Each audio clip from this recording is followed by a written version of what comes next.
Hoje a gente é bombardeado por mensagens que dizem que basta pensar positivo para que as coisas deem certo na vida.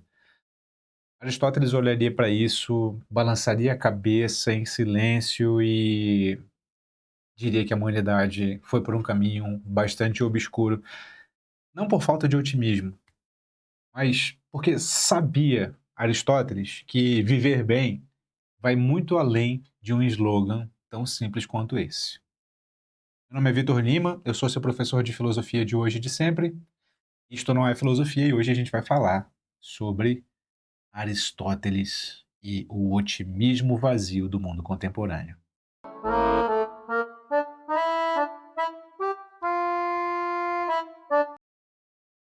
Amigos meus, Aristóteles, vocês sabem, é um dos três grandes filósofos do mundo antigo, do período clássico da Grécia Antiga. Aristóteles, Platão e Sócrates. Sócrates veio primeiro, Platão foi seu aluno, Aristóteles foi aluno de Platão. Então, o período clássico da filosofia grega é composto por estes três nomes. Aristóteles fundou uma escola de filosofia chamada Liceu. Liceu era a escola de filosofia de Aristóteles. E dizem os historiadores que Aristóteles gostava de filosofar andando, de modo peripatético. Perípatos era o caminho por onde ele ia andar e falar sobre filosofia com os seus alunos.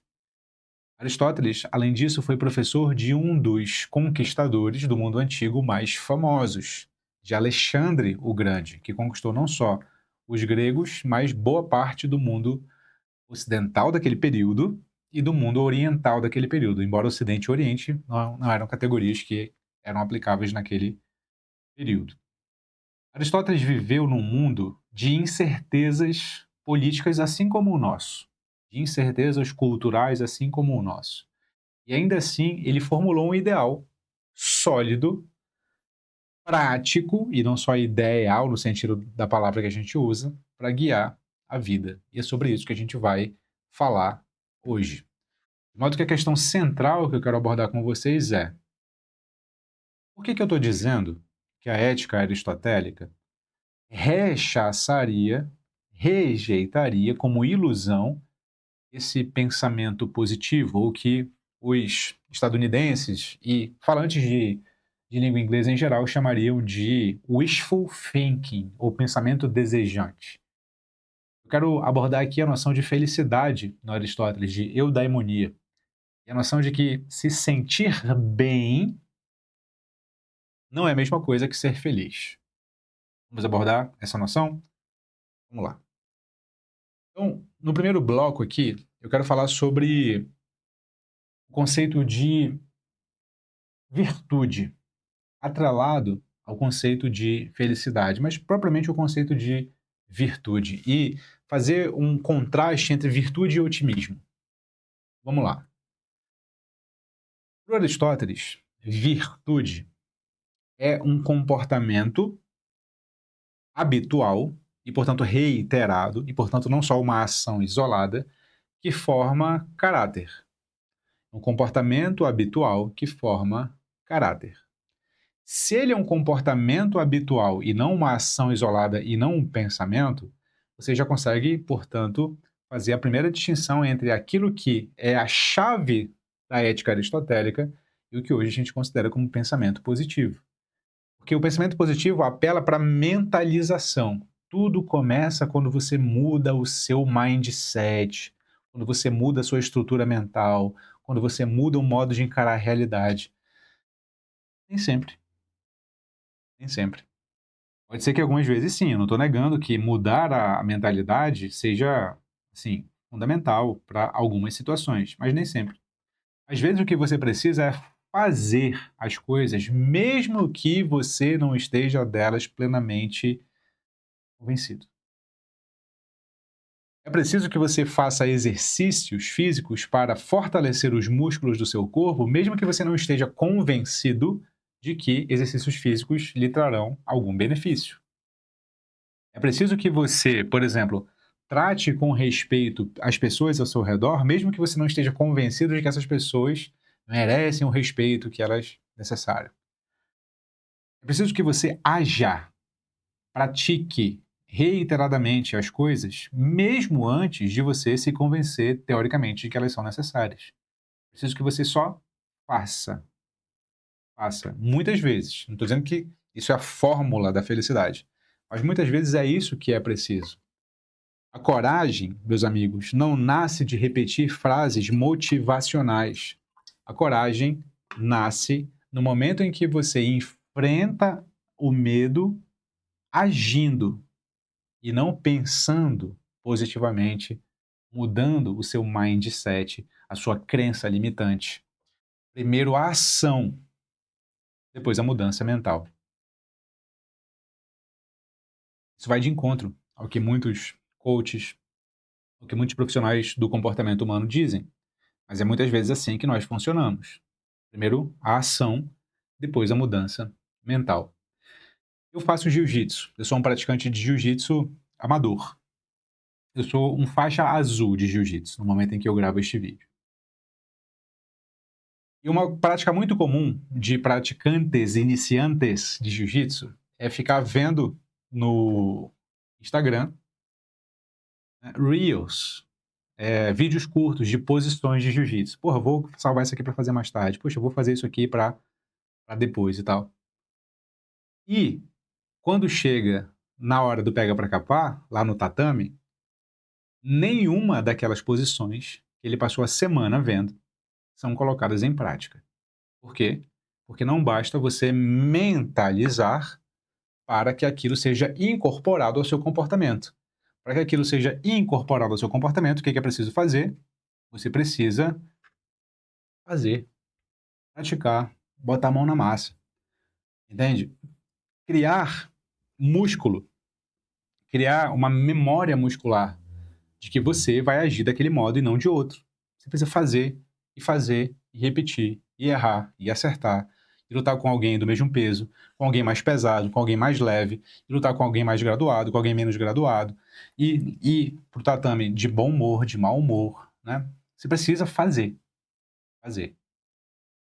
Uma vez que você faz, você incorpora ao seu repertório. Se você só mentaliza, você não incorpora ao seu repertório. Então, o que é a tônica da ética aristotélica? Seja virtuoso. O que é ser virtuoso? É praticar consistentemente uma ação, e não só mentalizar. Lembrei de um caso agora de alguém que eu conheci na cidadezinha que eu morava. Eu morava em Passavinte, que é uma cidadezinha do interior de Minas Gerais, com menos de 3.000 habitantes. E aí, ela tinha um cara, eu não vou dizer exatamente qual era a profissão dele, porque a cidade é muito pequena. E se eu disser, todo mundo da cidade que porventura esteja assistindo esse vídeo vai saber quem é. Mas esse cara, eu me dava bem com ele, porque vivia. Quando eu ia no estabelecimento em que ele trabalhava, a gente conversava e tal. E uma vez ele descobriu que eu tinha um canal, né, no YouTube, tinha uma empresa, tinha uma escola de filosofia. Assim, poxa, cara, pô, você é famoso e tal. Eu, sou uma subcelebridade. Mas tu conhece os famosões? Eu falei, não, cara, a maioria deles eu não conheço, não. Ele fala, sabe quem eu acompanho muito? Eu falei, quem? O Cariani. Eu falei, o Cariani, eu sei, cara, o Maromba lá, né, puxa, o cara lá do nicho Maromba e tal, o Fortão. Eu falei, cara, eu acompanho muito ele, muito, muito ele. Porra, cara, eu tô acompanhando ele há uns 3 anos. Porra, eu já sei como montar minha dieta, eu já sei como fazer meu treino. Porra, eu já até comprei lá os meus whey protein, tá tudo lá em casa. Aí eu falei, pô, cara, que interessante, né? Eu vendo ele na minha frente, ele tava vendo o shape dele, né? O shape dele era magrinho, né? Magrinho e tal. Sempre que eu ia no estabelecimento dele, subia uma fumaça, um cheiro de cigarrinho de artista, que você já imagina o que que é. E aí eu vendo o shape dele, ouvindo o discurso dele, falei assim, cara, tu acompanha o cara há 3 anos, sabe como montar dieta, sabe como montar treino. O que falta pra você começar? Ele falou, não, tô planejando aí começar. Só tô tomando coragem. Aí eu só pensando assim, cara, 3 anos, ainda não tomou coragem. Essa é a clara diferença entre virtude aristotélica e mentalidade positiva. Mentalidade positiva, o cara tinha de sobra, entendeu? Ele acompanhou um influenciador da área fitness durante 3 anos. Ele aprendeu como é que faz uma dieta, como é que faz um treino. Ele só não foi.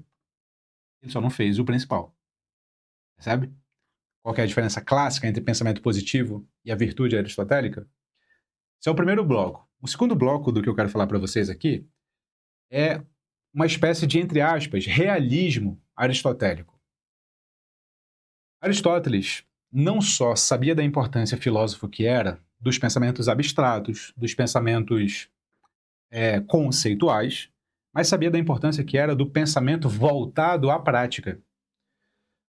Ele enumerava uma série de virtudes que regulam as nossas ações, tipo coragem e generosidade, mas ele também dizia que existem as virtudes intelectuais.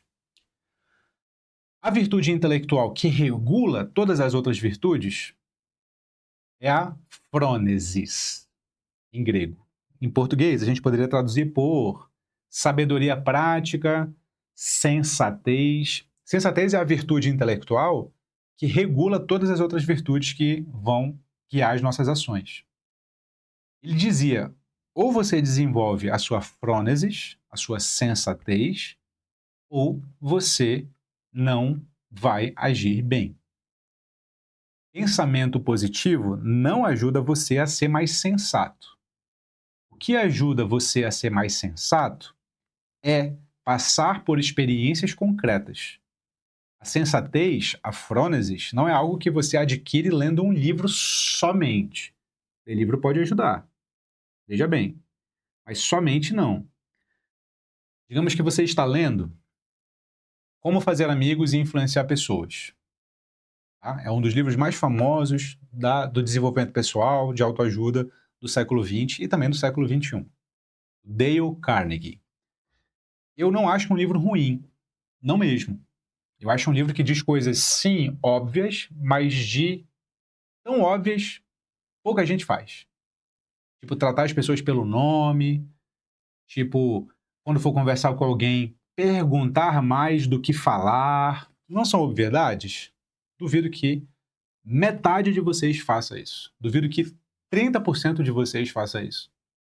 Percebe? Tratar as pessoas pelo nome. Porra, Vitor. Porra, Roberto. Porra, Cleide. Porra, Tiagão.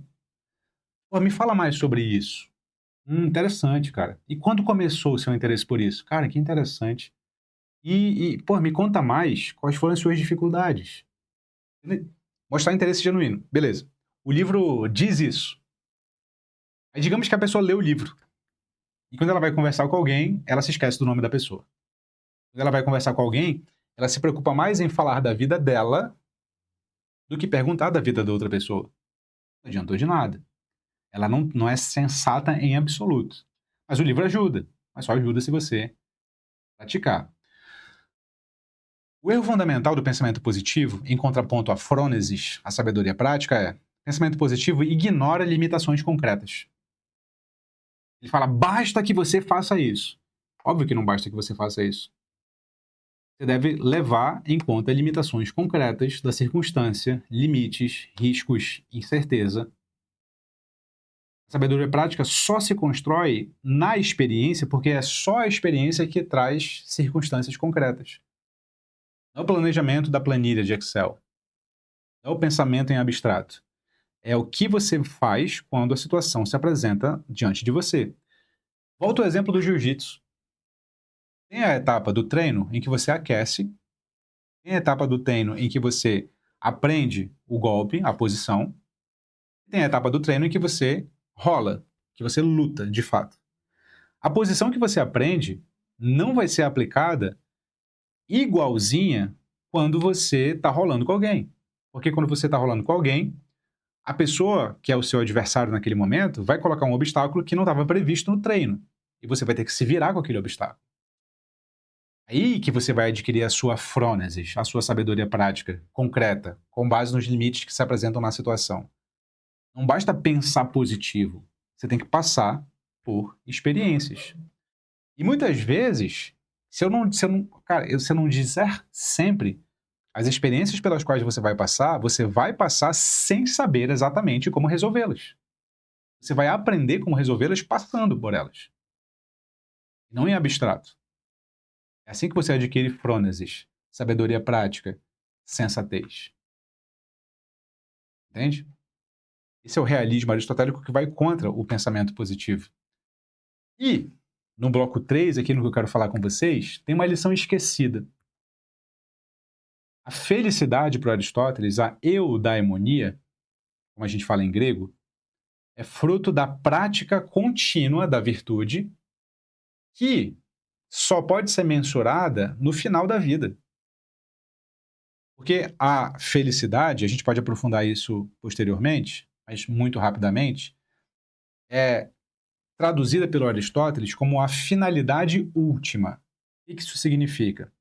Como aquele ponto em que você quer chegar, mas depois dele você não quer nenhum outro. Aquele ponto em que você quer chegar e depois dele não existe outro, porque você está plenamente satisfeito nele. É a finalidade última. Existem finalidades na vida que são meio. Eu quero trabalhar, não porque eu quero trabalhar, mas porque eu quero ganhar dinheiro.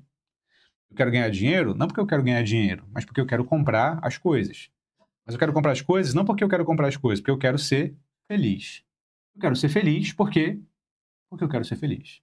Não tem depois nada do ser feliz. Felicidade é a finalidade última. Para rumar rumo à finalidade última, aquela que você está plenamente satisfeito, você precisa ter uma vida virtuosa. Uma vida virtuosa. Só que você só sabe que você teve uma vida virtuosa no final da vida. Porque, lembra, virtude não é uma coisa que você adquire de uma vez por todas. Virtude é uma coisa que você vai cultivando, praticando consistentemente. E, portanto, você só avalia no final, e não no meio. Certo? O pensar bem só é avaliado se ele leva em conta o agir bem. Você está pensando bem? Isso está acarretando um agir bem? Se sim, você está pensando bem. Se não, não adianta nada pensar bem. Como é que você sabe que é um pensar bem se ele não tem frutos? Entende? Então, o que eu quero sugerir para que a gente pense, reflexivamente falando aqui, com base nessa reflexão aristotélica, é: vamos substituir o pensar positivo, a mentalização, a mudança de mindset, a mudança de framework mental, por agir com excelência? Agir com excelência? Agir virtuosamente? Antes de tentar mudar a sua mentalidade, que tal tentar agir? Pô, mas eu estou com medo. Normal. Puxa, Vitor, mas eu não estou certo se vai dar certo. Normal. Puxa, Vitor, mas eu estou, de fato, com bastante receio de se eu vou conseguir. Normal. Todo mundo sente medo, incerteza, receio se vai dar certo. Todo mundo. É engraçado que toda vez que eu vou dar aula, tipo esta aula aqui, me vem um pensamento que nem é lá do fundo, ele é bastante claro. Fala assim, caramba, você tá cansado. Caramba, não vai ser a melhor aula que você vai dar. Caramba, poderia ter sido melhor. Caramba, você poderia ter planejado mais. Caramba, a edição poderia ter sido melhor. Caramba, a luz poderia ter sido melhor. Caramba, o áudio poderia ter sido melhor. Caramba, poxa, Vitor, que cara é essa? Cadê o sorriso? Cadê a energia? Cadê o pra frente? Cara, regrava, faz de novo. Não tá bom ainda. Toda santa vez que eu faço alguma coisa como essa que eu estou apresentando para vocês aqui, o que se passa na minha mente é isso. No entanto, eu faço. E de novo. E mais uma vez. Tem pouca visualização. Alguns têm muita visualização. Não importa, eu estou fazendo. Estou me colocando no jogo. Estou me colocando no risco. Eu estou me colocando à prova. Ponha-se à prova. Aliás, esse é o nome de um podcast do Filosofia 2 que eu fiz com a Evelyn. Você já assistiu? Vou colocar aqui para você assistir, tá? Vamos substituir o pense positivo com o haja por excelência? E tal. Aristóteles, para fechar aqui, não nos pediria para sorrir diante do caos que é a vida, pensar positivo. O que ele nos ensinaria é agir de forma tão virtuosa que mesmo esse caos teria que respeitar quem nós somos, sabe? Para isso você precisa adquirir repertório, mas também você precisa, obviamente, praticar consistentemente esse repertório. Se você quer minha ajuda para adquirir repertório filosófico e também praticar, tem um curso breve, rápido, feito para você fazer logo. E também muito barato, em comparação com a minha escola de filosofia, que é o Filosofia Prática. Nele eu ensino o básico de filosofia e como você aplica a filosofia no seu dia a dia, não com fórmula mágica, mas com pensamento profundo de verdade. O link está aqui na descrição do vídeo, no primeiro comentário fixado. Não se esquece, você é o que pensa, você é o que você pratica, e como sempre, fique com Sócrates.